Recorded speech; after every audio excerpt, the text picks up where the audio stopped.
facility in the last hour. You can see there is a barbed wire inside those tents, and that's partitioning them for the sleeping quarters. You can see there's bunk beds in there as well.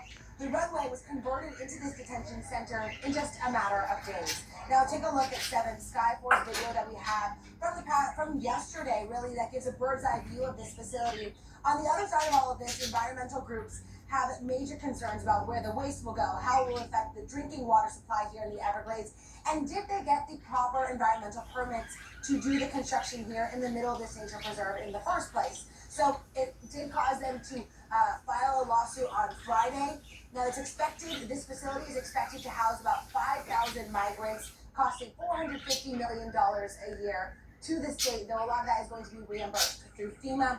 Here's what President Trump had to say while he was touring that facility just not too long ago. I thought this was so professional and so well done that you should come and look at it as opposed to standing around and not knowing where we are. And we're just taking tours through the areas where they stay and the areas where the medical is and all.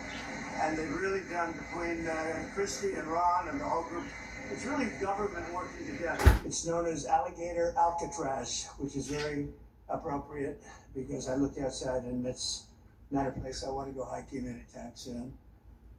But very soon this facility will house some of the most menacing migrants, some of the most vicious people on the planet. We're surrounded by miles of treacherous swampland, and the only way out is really deportation. So unclear when the detainees will actually be landing here. We're hearing from Governor DeSantis that it could be as early as today. Maybe it'll happen tomorrow once President Trump leaves the area.